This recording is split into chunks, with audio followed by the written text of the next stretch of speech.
I messed up tonight. I lost another fight. I still mess up, but I'll just start again. I keep falling down. I keep on hitting the ground. I always get enough. See what's next. Birds don't just fly. They fall down and get up. Nobody learns without getting it wrong. I won't give up, no I won't give in till I reach the end and then I'll start again. No I won't leave, I wanna try everything, I wanna try even though I could fail. All right, hello everybody, and welcome back to, and if it is your first time joining us, welcome to Zootopia Minute, the minute-by-minute podcast where we review, criticize, and analyze the hit award-winning film of 2016, Zootopia. And we are very glad to be here for the first live episode we have ever done at BronyCon. How's everybody doing? Woo! Hello, Baltimore! Good morning, Baltimore. Good 2 p.m. anyway. All right, so we'll get started right away. My name is Hoofbeats. And here to my left is my lovely co-host. Con artist. I'm vending at this con and I'm an artist. I'm a con artist. Just like Nick. Oh, I get it. I see. Yes, and we are also joined by two wonderful special guests. So how about starting on my left? Go ahead and introduce yourself. All right. ILoveKimPossibleALot. I review. But what's your name? That Kim Possible is my legal name. But no, okay. So I usually review and analyze the My Little Pony show for people who don't watch the Pony show.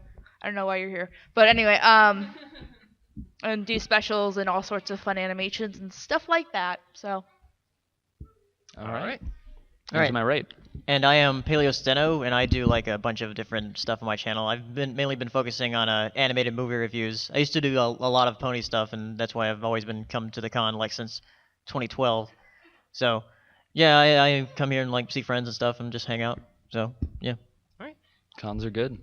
All right, well, the minute that we all just watched was minute 35 of our film. And it's the best minute ever! Woo! Hi, Ace. There's Race. ACRacebest, everybody in the back. How's it going?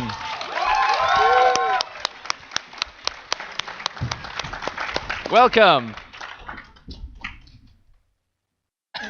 Nice choice, Jack. Jack? Yeah. I look like no Earth So- pony. so Ray's Actually, here. I am an Earth. Anyways. Race here actually was the first guest we had for any live episode back when we did it at Everfree Northwest. Hi, guys. Everyone's just like, Everyone's Cool. like confused. That guy. Get on with it! They were so excited when they saw on the schedule that I wasn't part of this. And now they're like, all right. Bummer. Yeah. Yeah, that way Whatever. to draw you into the title card. Great. Just like do it in pencil. Like it'll just. A little like smiley face in the right corner. So with what you. brings you here? And so So- originally he was not supposed. He was had the conflicting schedule issue. So. Yeah, so a quick little story. So what ended up happening was there's a Kathy Westluck panel happening next door, and it's Please don't go. Yeah, everyone gets up. They're like, sweet. And that panel, they asked if we could host it, and it wasn't until about last night or so where we were told, oh, actually, she's probably gonna, run the panel for the most part. She's kind of gonna carry it herself, and we're like, oh.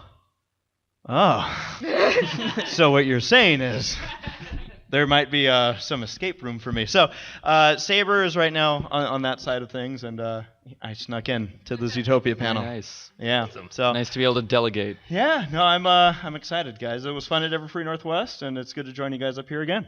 Awesome. All right. Thank you for joining us. Yeah, of course.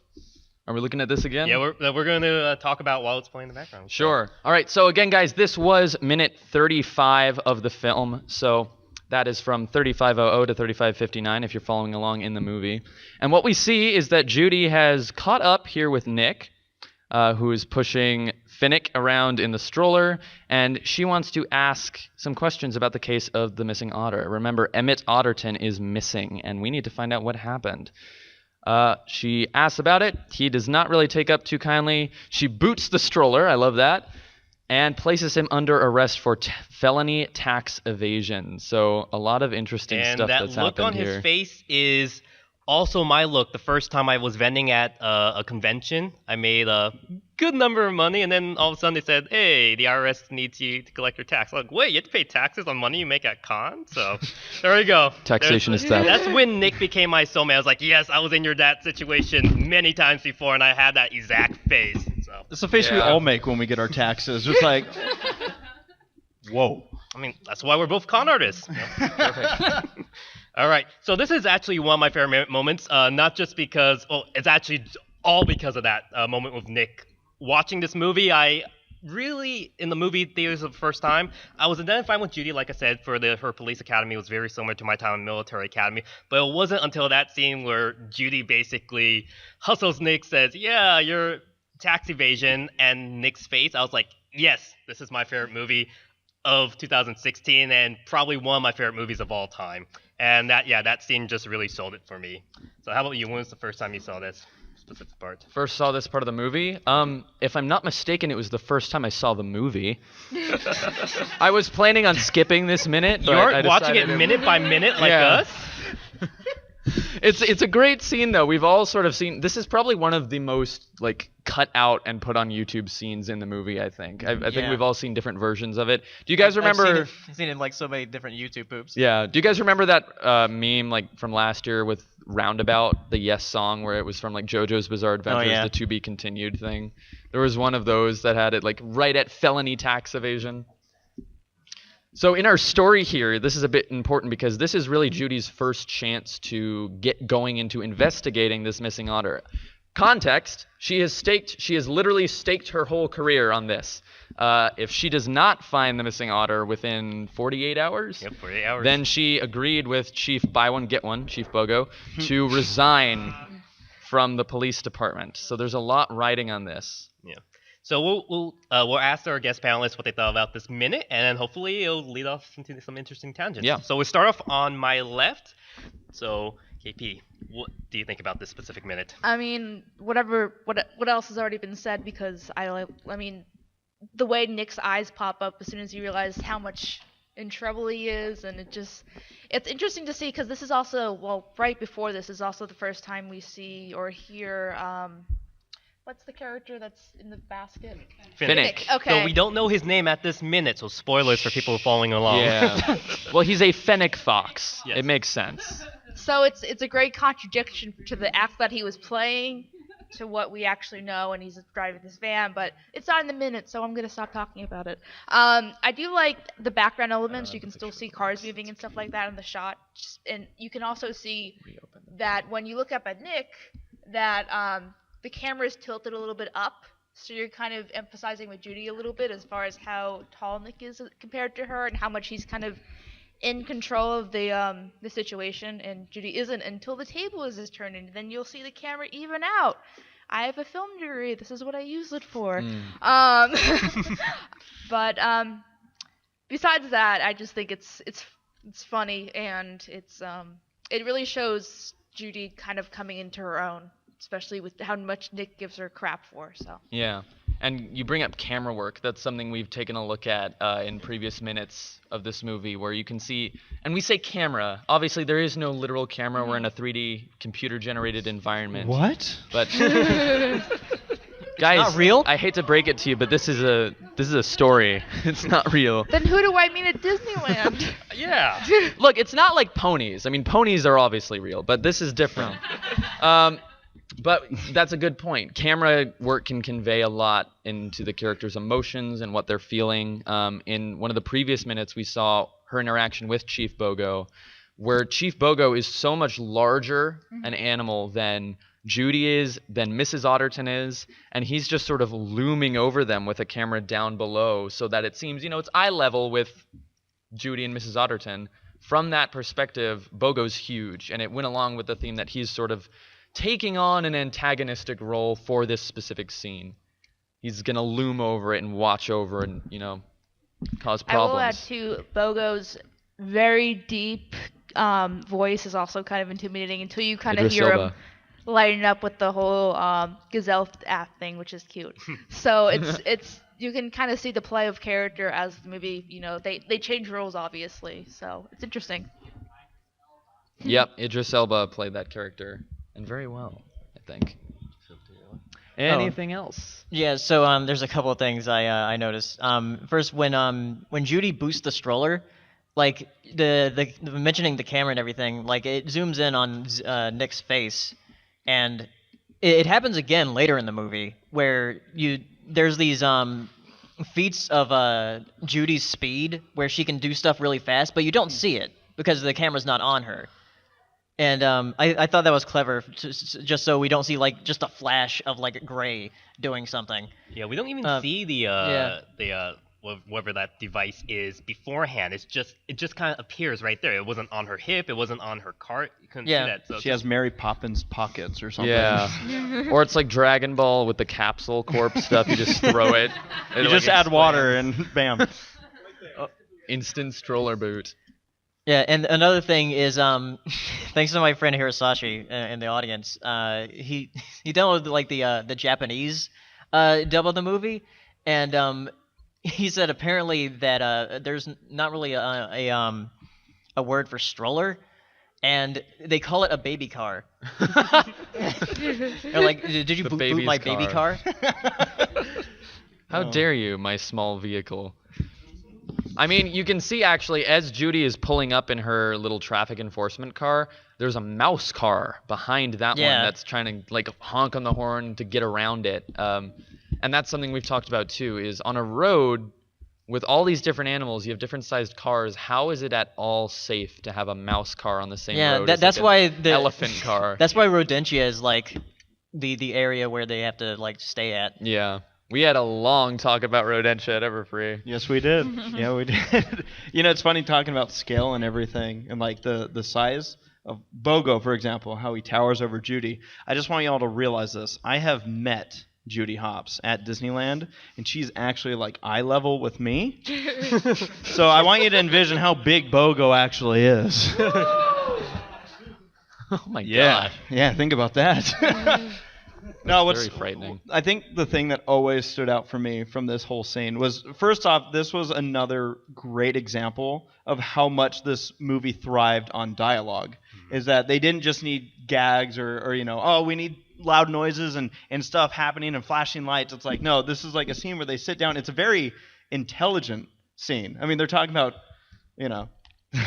we're multiplying, tax evasion, all the stuff.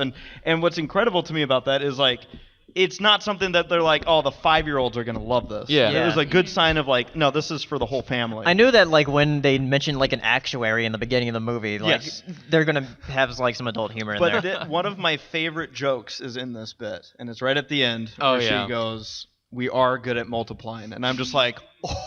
I didn't catch that joke until we watched this minute like a few days ago to first get a grasp of it. I'm just a dumb bunny, but we are good at multiplying. Yeah.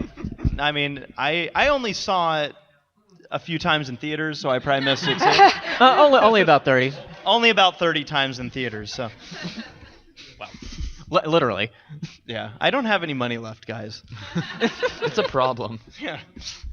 And I guess for two special guests who, since we already asked you the first time you saw it in theaters, I guess we'll ask KP, what was the first time you saw it in theaters and your experience with Zootopia? I actually went with my parents, and I'm very much into animation in general. I always like to study the industry because that's what I want to get involved with if I can get a job.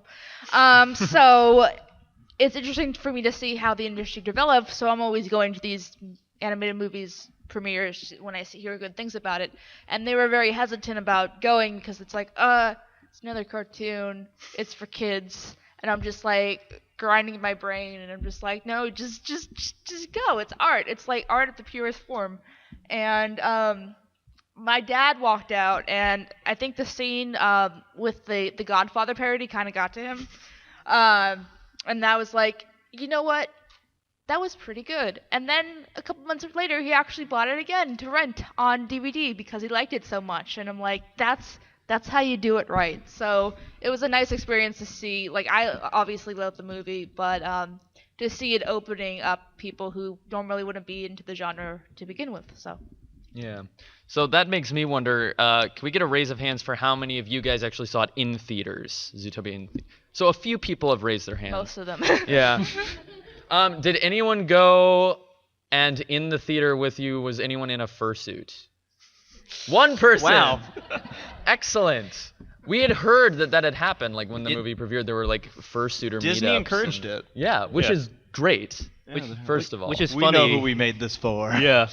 It's funny because when Zootopia was first released, the first weekend it was released, it was the same weekend as Texas Furry Fiesta, which was when I was living in Texas. That I was thought a you were going to local say Texas convention. Furry Massacre. You're still living in Texas. Oh, yeah, I guess I'm still living in The Texas. Texas Those were dark Chainsaw times. Furry Massacre. But I'm surprised with how many furries were actually in the theaters, and when the wolves were howling, they were howling, so it's kind of weird. All right, and Paleo, how about your first experience? So I see movies quite a lot. If you look at my channel, I have like a bunch of different movie reviews, and I see them with my dad. Usually, like if it's something that I'm excited to see, I'll see it on the premiere night, like the night before release. Ooh. So I went to go see it with him, and I hadn't really seen anything of Zootopia other than like the first trailer, I think. So like everything in the movie like really surprised me with how good it was. And I like when I go into a movie and I barely know anything about it, because that way I can like have a really fresh experience. And this movie just like really surprised me, and like it was definitely my favorite of 2016. Yeah, same probably. Okay, so I just came back from D23 Expo, if you guys didn't know, and there were some hints that they might be making Zootopia 2. So that might be an interesting thing to talk about. It's not enough. I need like 3 more. So so if you guys I need have confirmation. If you guys have been following in previous minutes, I think we kind of speculated what we want Zootopia 2 to be, and you could do a natural sequel, but the original idea I was liking was if you look at not Miyazaki, Tezuka, who does Astro Boy and a lot of his other animated films, if you notice, he reuses the same characters but in different roles for all his different shows and movies.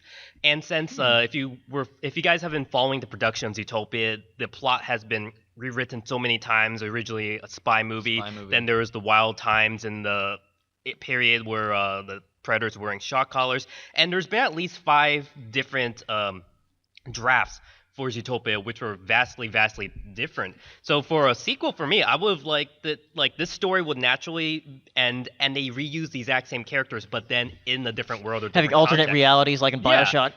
Yeah, so it would be like kind of like American Horror Story, where you Furry reuse the same Bioshock. actors and actresses, but each season it's a Biofur. completely different story, but with the same actors. I think that might have been a great way to do it, but I'm sure they'll probably just do a natural sequel. Well, but- that's also what's so useful about the fact that the title of this film is just a place name. Nothing about it implies what the story is going to be. Like you Yeah. were saying, it was originally going to be a spy movie, but you wouldn't guess that from the name Zootopia. You just know it has something to do with animals. So they're able to have a bit of freedom there, for sure. We're going to find out that they're actually just really clever and knew that Zootopia was going to be a success. So what they did was they already started giving hints to what the future sequels are going to have. And that way everyone's like, oh, that would have been cool to see. And then the next movie was like, oh, now there's shock collars. That's just like in that part. It's like, oh. I would like to actually see them bring them in. It would be intense. Guest writer George Orwell. So, From the grave. so any speculations from our guest panelists? So. I think it's already been said, but Judy and Nick kind of figuring out if they like each other and Yeah. shipping, and I'm a horrible person.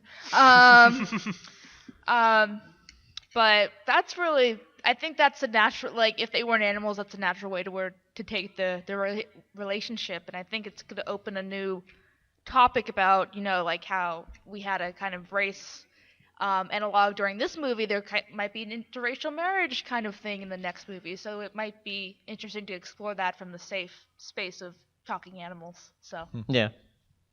The beautiful part about it too is that it covers so, like, it's not, since it's not just like it's not like there's a parallel of Zootopia saying, well, this type of animal is this race demographic? Yeah. It's actually just in general, like how we've talked about how this movie doesn't hit about, oh, it's bad for these people to do this. It's just like no. Yeah, no. stereotype. In general. it's just saying like prejudice is bad. Yeah. Yeah. Yeah, so then like it covers a whole spectrum of things when Yeah. it comes to relationships that, I'm curious, can I ask the audience something, guys? Go ahead. By a raise of hands, how many people would like to see Judy and Nick be a romantic couple in the future sequel?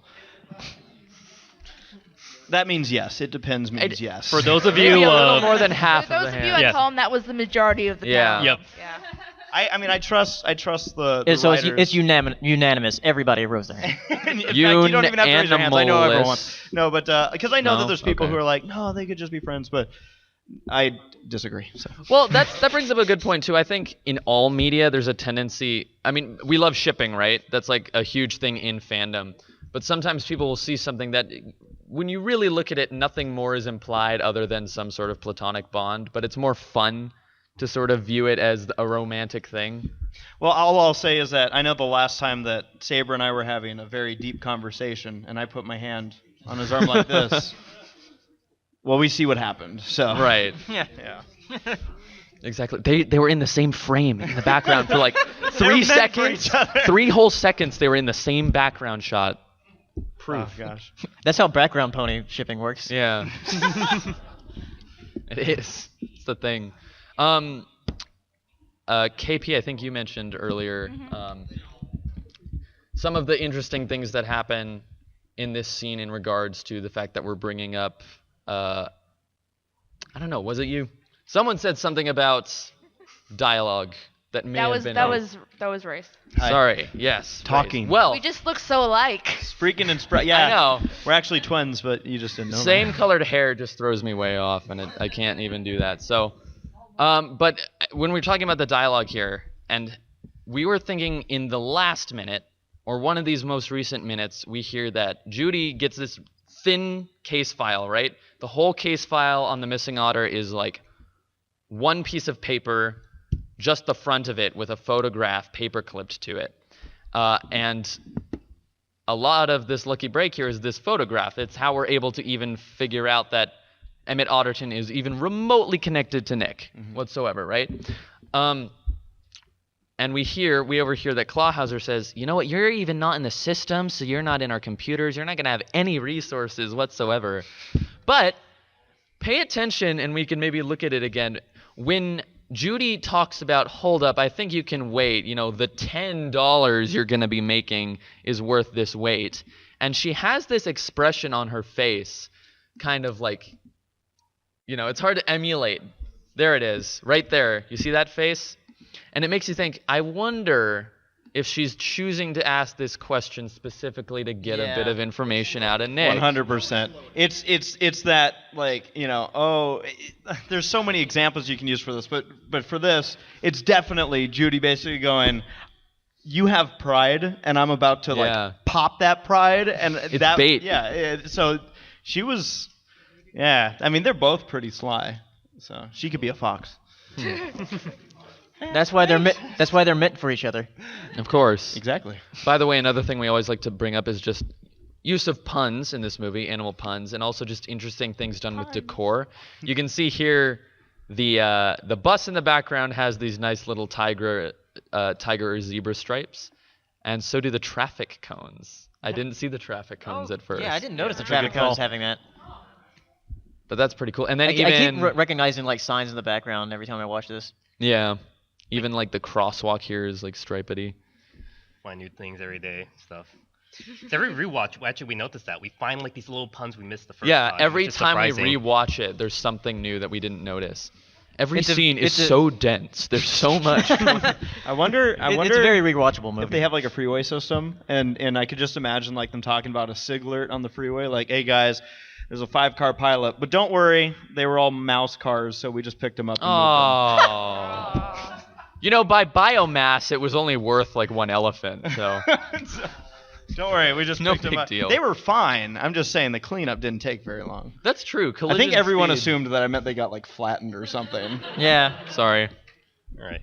So in the last minute, I talked about I went to California Adventure, and I actually finally got to meet my fox husband, Nick Wilde. So, as promised, I am going to show the candid clip of me meeting Nick. Apparently, how this got started, I went to California Adventure. That was like the highlight of the trip. It was for D23 Expo. I wanted to meet Nick, and they said, sorry, line's closed. You can't talk to him. You have to wait 2 hours before you see him again. So I was like, okay, I'm not going to have a chance to meet Nick, but I'm going to try to get some pictures taken of him. My friend was rolling the camera because Nick and Judy actually were in a little fight because apparently Chip from Chippendales walked in and started flirting with Judy, and that got Nick very flustered. For anyone that knows me, this is like a really weird crossover. It's also great when you... Here we go. I love this. No, but yeah, they're over. But this is after their fight.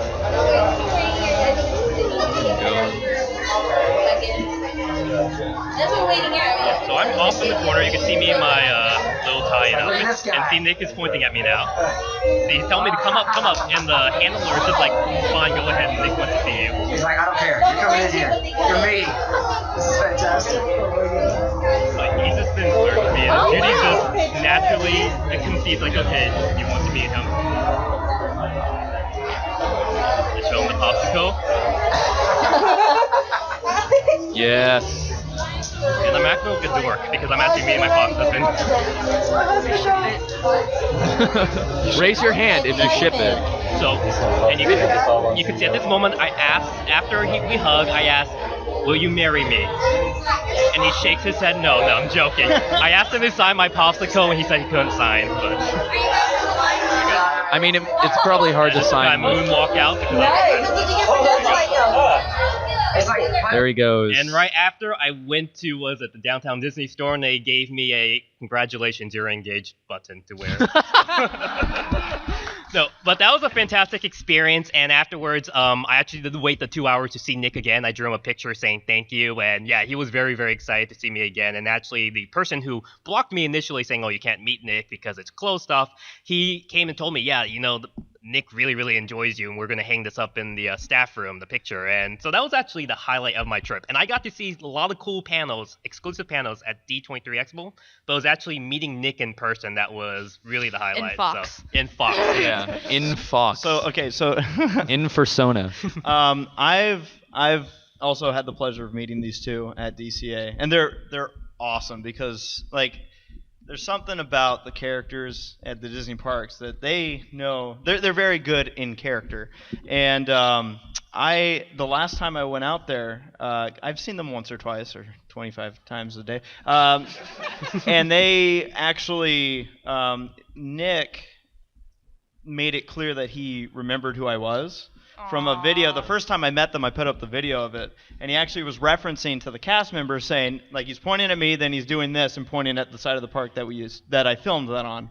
And I'm just like, this is cool, because now it's like we know them. Yeah. We know them. No, you're right, because I bumped into that Nick. I didn't know if it was the same Nick, but I bumped into him 3 other times afterwards, and he recognized me. He made motions that he knew that I recognized him. He pointed to his handler, and the handler actually told me, yeah, he really appreciates you, keep on showing up. Though one of the other cast members was like, you aren't stalking Nick, are you? I'm just like, no.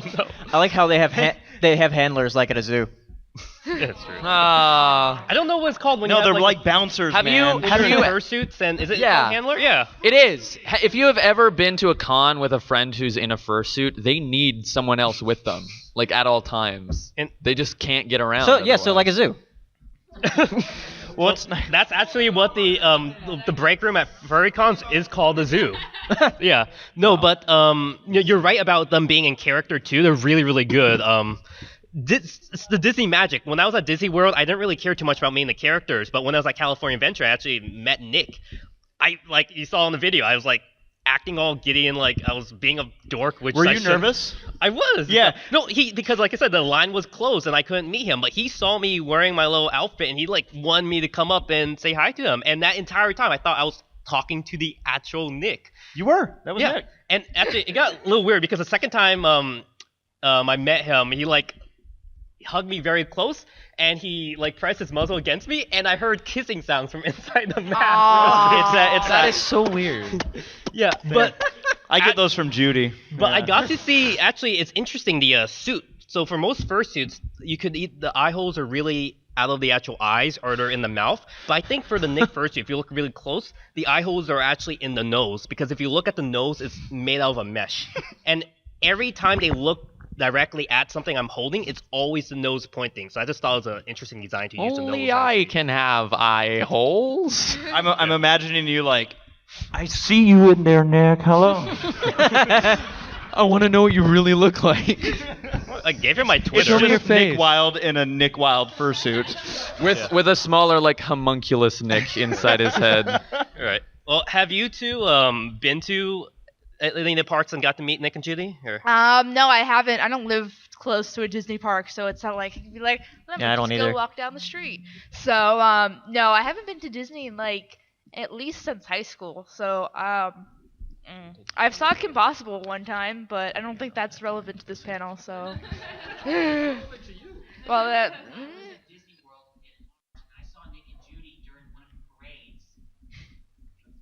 You got Oh to yeah, dance the with it. Shake So- It Move It parade. That's actually my first experience with Nick. When I was at Magic Kingdom for my first time, I was also wearing my Nick Wilde hat. And when in the Shake It Move It parade, the MC actually saw me and started pointing at me. He was on the same float as Nick. And he's like, "Hey, Nick, it's your biggest fan right there." And he started like waving towards me, and that was also a very nice experience. I have a quick little story for this too. Last year at BronyCon, Saber and I were hosting a panel with Gian Barrow, and at some point, I think she asked like favorite shippings or whatever, and I quickly said Nick and Judy, to which she thought I said naked Judy, and she's sitting up there like, well, this just got weird, and I'm like, what? And she's like, naked Rabbit. I'm like, no. Well, it makes that clip interesting. You were describing the little thing earlier before you showed up where Chip and/or Dale, like one of the other Disney characters, was up there flirting with Judy. He's much wearing more pants. Yeah, no, those characters don't wear clothes. So No wonder she was excited. a little out of place in the Zootopia universe.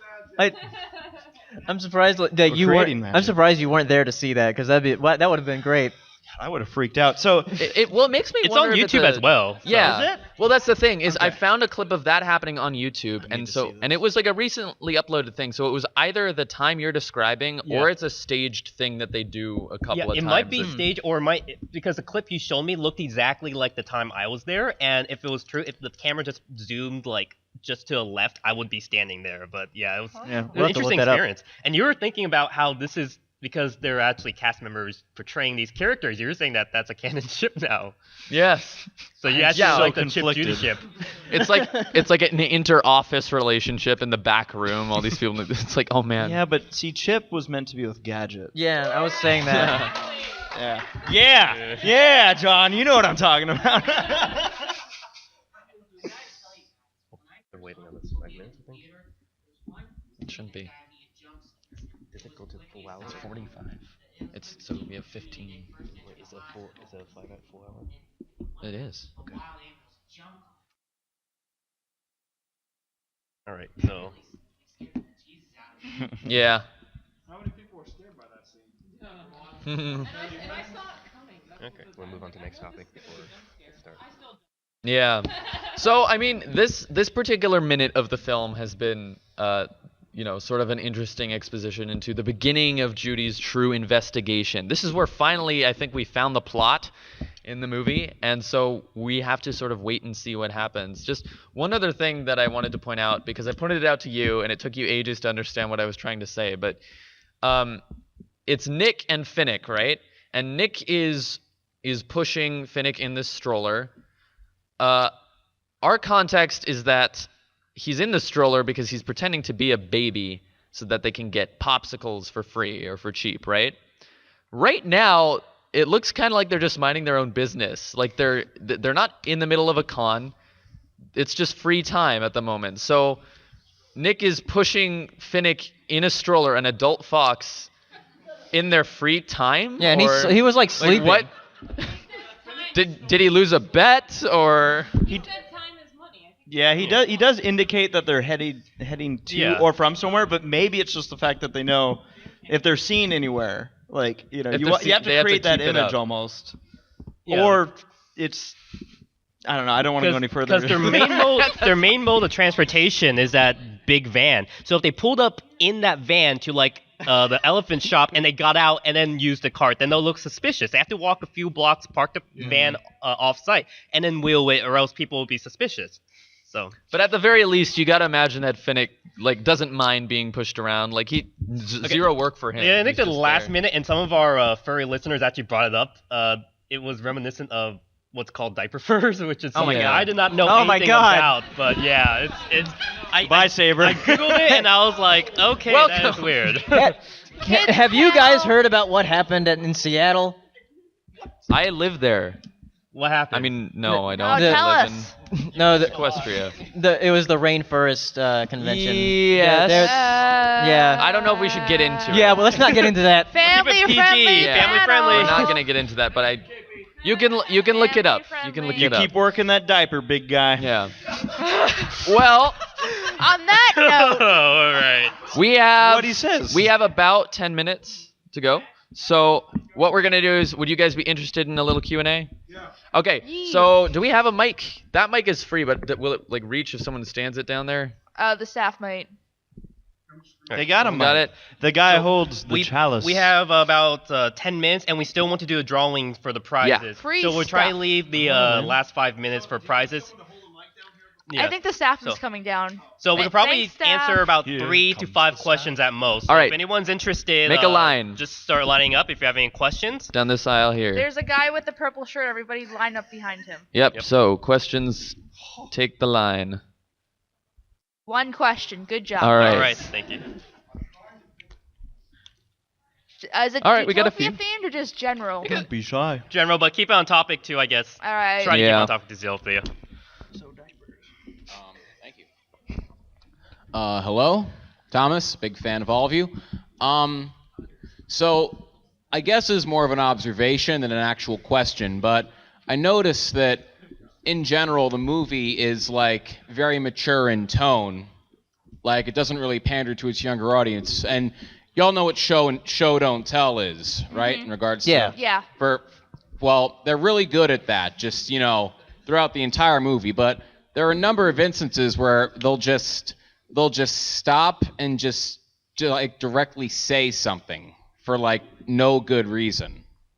Like the instance earlier in when Judy gets the case file and she's looking at the picture, she just, as soon as you see the popsicle, you can immediately connect the dots, but they take like an extra 5 seconds to have her go, get your popsicles. And then later with the night howl with on the Hops farm, when Gideon reveals the name of the flowers, it's like that whole 10 seconds where we already know that they're night howlers, but then Judy just has to it just seems very conflicting. Like the only reason I can think that they did that is to I don't know, get the 5-year-olds to understand. It is a something. kids movie. Yeah. Yeah. I disagree. Yeah, I do disagree too. because I feel like what we're seeing in both of those scenarios, as the lights shut off to emphasize what I'm trying to say, is that those are moments of realization for her. Yeah. So she's not necessarily Yeah. saying it to somebody, but I know Yeah. that I'll have And moments. also with the popsicle thing, it's part of the transition to the next scene. Yes. Yeah. So yeah, I feel like there's a little bit of her just being like, bam. And Yeah. Sometimes I'll say things out loud every now and then. Though I talk to myself a lot, so I'm probably not a good example.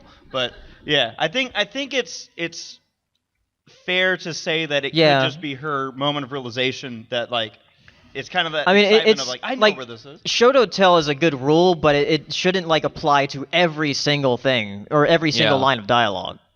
I will say too, it's a small case of dramatic irony. If you guys don't know what it means we know something that the character don't know. doesn't. So it's not as extreme pace where there's big plot elements, but it's just something where it gives us as the audience a way to be like, oh yeah, before the character realizes, oh yeah. So Well, good observation, Right, nonetheless. thank Yeah. Thank you very much. Next.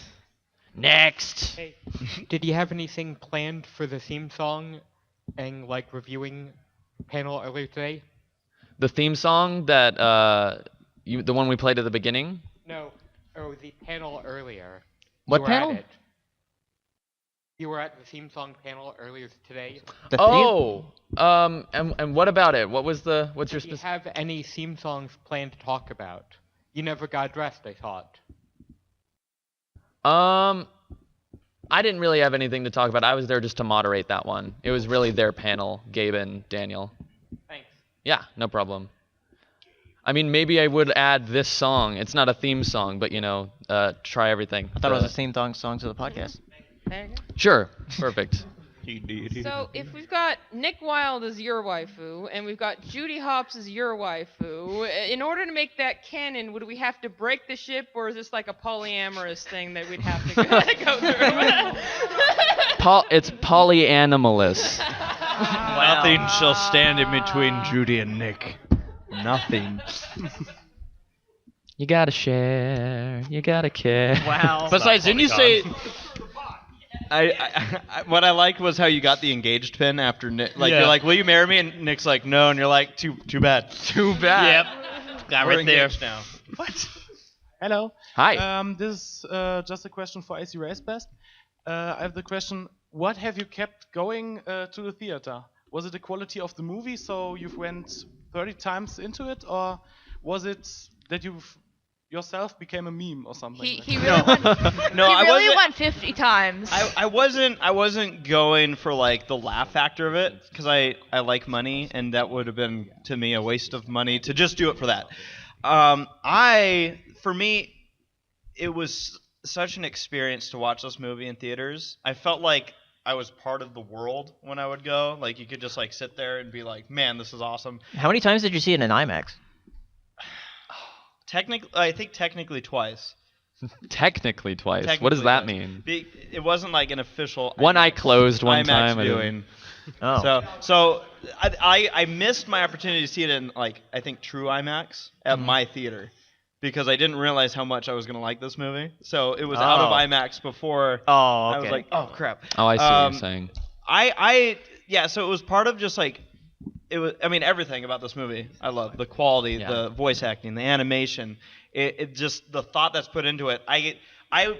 Some of my viewings I would just watch one character. I would just focus on Judy, or I would just focus on Nick, and there were little quirks or moments that I'm like, I never noticed that little movement, or that Judy did this, or that Nick made this kind of eye roll or something. And I felt like every time I went, I kid you not, and maybe I'm just very unobservant, but in those 30 viewings, I feel like every time I went, I saw something new.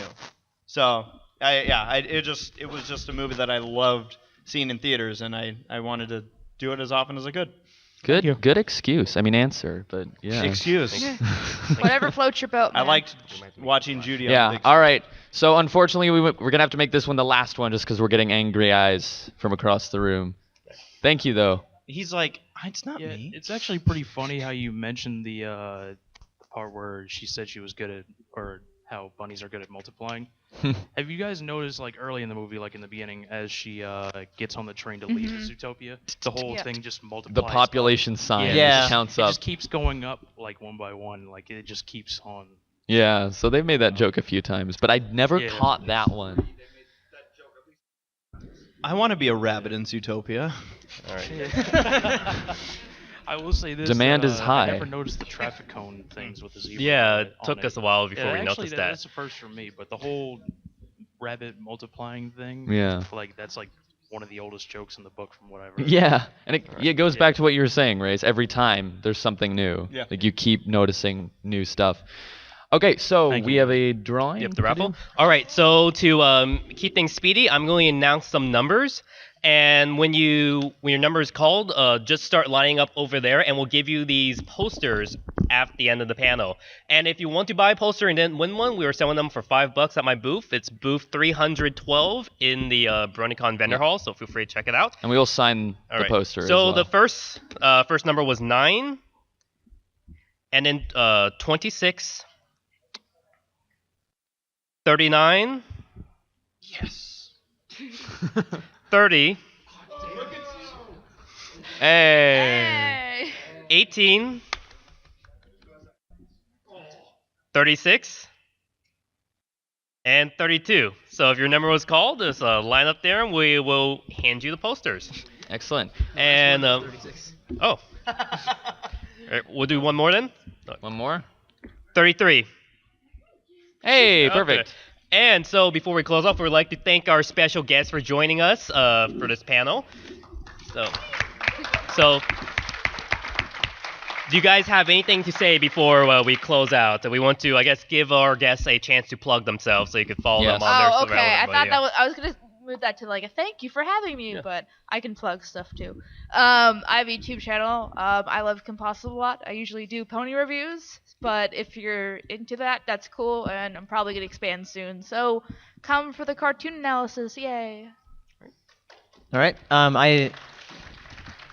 I have a channel called PaleoSteno, and I do a bunch of videos mainly on animated movie reviews. And I also do a podcast with my friends Saberspark and Hirasashi and Tommy Oliver. And it's called POS Podcast. We do it like every other Monday. It's not as good as this one, so but still come out and see it. So yeah. Thank you very much. Thanks. And whoever this guy is. Whoever I am, I'm ACRacebest, and also have a YouTube channel, and I do a lot of pony videos, a lot of random videos, but I also have Zootopia videos, and I have a new one coming out soon called ACRacebest Goes to the Zootopia. I get it. I get to meet the actors in real life. Ooh. Well. Wait, kinda. the actual like fox and bunny? Yeah. An elephant, and they don't talk a lot, but they remember everything. I got really though. excited there, and then I was like, oh, okay. The real actors, animals. All right, very cool. Thank you for joining us. All right. Yeah, so big thanks again to everyone here for joining us. This has been Zootopia Minute. This is a podcast that we do as often as we can, pretty much. You can find us on YouTube. We'll have a link up there. We're on YouTube. That's our main distribution. You can also follow us on Twitter. It's at Zootopia Minute. And if you have anything you'd like to tell us about anything at all, you can also email us at zootopiaminute@gmail.com. But once again, we would love to give a great thank you to everyone here for attending. Did you have fun? Yeah. All right. Thank you very much. Thank you very much. We'll see you next time. Enjoy the rest of your BronyCon.